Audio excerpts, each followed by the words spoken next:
ማድረጉ ዛሬ ሰፍቶ ጭራሽ በሚስቱ ላይ ሚስት ያለው ከሌላ ሴት ጋር የማይሆን አይነት ግንኙነት ውስጥ መግባቱ ነው እኔ እንድናገረው ያደረገኛል። አንዳንድ ሰዎች አይለያዩም እነሱ መቼም እንደዛ አይሆኑም ምናምን። አሁንም እንዲለያዩ አልፈልግም። እየሰራሁት ያለውትን ቪዲዮ እንዲለያዩ ስለማልፈልግ ነው። ገና ያልኖሩት ህይወት እኮ ነው። ገና ያልኖሩትን ህይወት እንዴት ይለያዩት? ገና ብዙ ፍሬ የሚያዩበትን ትዳር እንዴት ከዚሁ ከእንጭጩ እንዲቃጭን ይፈልጋሉ? ኖ አይሆንም። ያኛው እኔ የምሬን ነው መላችሁ። እዛ ቪዲዮ ላይ ምንድነው የሰማሁት? አብርሃም ደግ፣ አብርሃም ለሰዎች ሟች፣ ብዙ ሰዎች እንዲለወጡ የሚረዳ የማይሰስት ሩሩ ምናምን የሚሰራ ትጋት ያለው ሰው ትሁት ምናምን። እሺ ይሄና ትዳሩ ምን አገናኘው እንዴ? ይሄ የሱ ፐርሰናል ነገር እኮ ነው። ይሄ ለሚስቱ ካልሰራላት ምን ያደርጋል? ማንም ሰው እኮ ጥሩ በጎ ጎበዝ ታታሪ ምናምን ለሰዎች የሚረዳ ሰው ሲቸገር ማየት የማይፈልግ ብዙ ሰው አለ እኮ። ግን ትዳሩ ላይ ሰነፍ ከሆነ ሚስቱ ላይ ሰነፍ ከሆነ ባል ሆኖ ካላሳየን አፍቃሪ ሆኖ ካላሳየን ምኑን ታረሺ?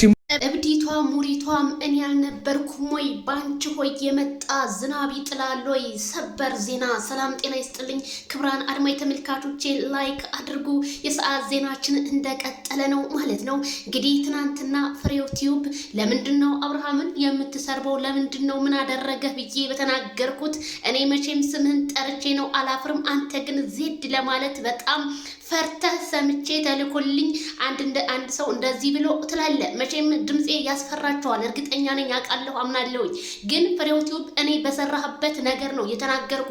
ምክንያቱም ብዙ ሰዎች ለምንድነው አብርሃምንና ሩታን ለማለየት ፍሬው ቲዩብ እንደዚህ አብርሃምን እየረገጠ የሚሰራው አስተያየት ስጪ ሲሉ አዎ ሰጥቻለሁኝ። ማንኛውም ሰው እንደሚሰጠው አዎ ጀግንነቱን ማንም አይክድም። ጀግና ስለሆነ ነው መነጋገሪያ የሆነው። አዎ ማንም ዩቲዩበር በሱ ነው የሚነግደው እናውቃለን። ስለዚህ ለምን መልካምነቱንስ ለምን አናወራም? አዎ ባልና ሚስት ናቸው አስረግጬ እነግርሃለሁ። እነሱ ተነጋግረው ነው እንጂ እንዲሁ ስላልሆነ። እንዲሁም አንዳንድ አሽቃባጮች ቪዲዮ ላኩልኝ እያልክ ስታወራ ነበረ። እኔ ምንም ችግር የለውም እነሱ ከሚልኩልህ አንተ ኖቲፊኬሽን የኔ ቻናል ይደርስህ የለም ወይ ፍሬው ቲዩብ? ታዲያ ዛሬ ምን ነክቶ ነው አብርሃምን አስተያየት ስሰጥ እንዲሁም ኢግኖር እያደረክ አብርሃምን ለምን ብትል እሱ ለማደግ ነው እንጂ እንደዚህ እየሰራ ያለው። አብርሃም ደግሞ 24 ሰዓት ሲስማት አላየንም። እሷ ናት በአደባባይ ሴት ልጅ ራሷን ስትጠብቅ እንጂ ራሷን ስትንግን የሞተች ያህል ነው የሚሰማው ማለት ነው። ራሷ ናት እየሳመችው ያለው እንጂ አብርሃም አልሳማትም። በዛ ላይ የሀገራቸው ሊናት። እንግዲህ አንድ ሰው ለማደግ ለመለወጥ ብሎ ብዙዎቹ በሶሻል ሚዲያ የሚመጡት ሴቶች ወንዶችን እየሳሙ እንደሆነ ይሄም እንግዲህ የምናየው ነው። ታዲያ አብርሃም ላይ ሲሆን ለምን አዲስ ነገር ዱብዳ የወረደ ሆነባችሁ ነው ያልኩት።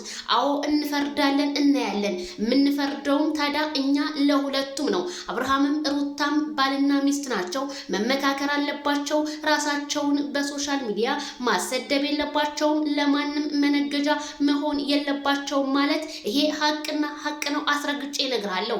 ጀግንነቱን እንደዚህ ነው ብላ ለምትለው አዎ ጀግና ነው። እየመረራችሁ ትውጡታላችሁ አንተም ሌሎቹም ማለት ነው።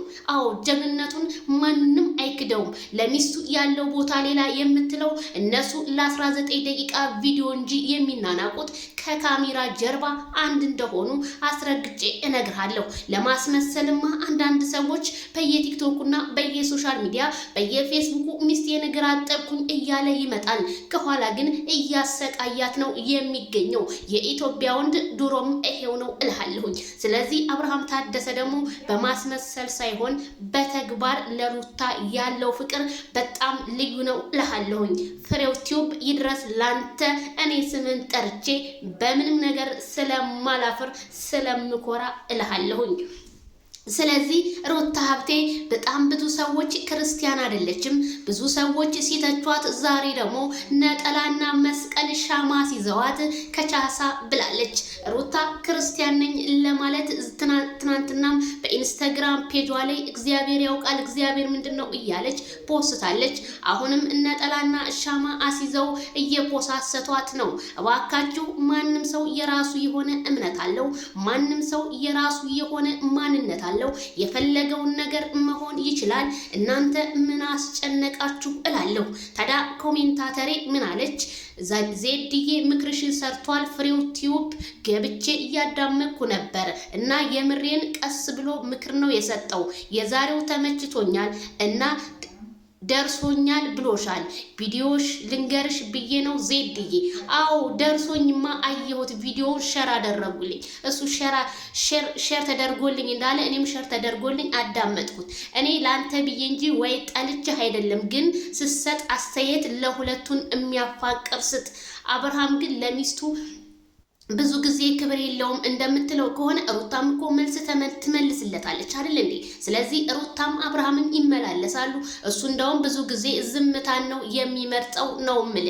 ስለዚህ አሁንም እነሱ እንዲታረቁ መገፋፋት ነው እንጂ ያለብን አብርሃምን ይሄንን ያህል ጥላቻ ማሳደር የለብንም እላለሁ። ትናንትና አብርሃም ቢመጣ እኮ ቲክቶኩ ሶሻል ሚዲያው ነው ቅልጥልጥ ያለው። ከትናንትና ወዲያ እኮ ጨለማ ወርሶት እኮ አንተ ራሱ በሶሻል ሚዲያ ላይ አላየንህም ነበረ። ስለዚህ በአብርሃም ነው ስለ አስረግጬ እነግርሃለሁ። ሌትስ ጎ ኦ ማይክል ጃክሰን እንግዲህ የሚዲያው መሪ እያንቀጠቀጠው ነው። አዲስ ነገር ግን ነበረ። እሱን ግን የፖስተው አይደለም። ለምን እንዳልፖስተው እንግዲህ ለኔም ጥያቄ ሆኖብኛል። ስለዚህ ይጠብቁ በአዳዲስ ነገር እላለሁኝ። ላይክ፣ ሸር፣ ሰብስክራይብ አድርጉ። ሩታ ሀብቴ ደግሞ ለጮኸ ሁሉ አትመልሺ ማለት ነው። እምነትሽ በልብሽ ነው እንጂ ለሰው ብለሽ አይደለም እላለሁ።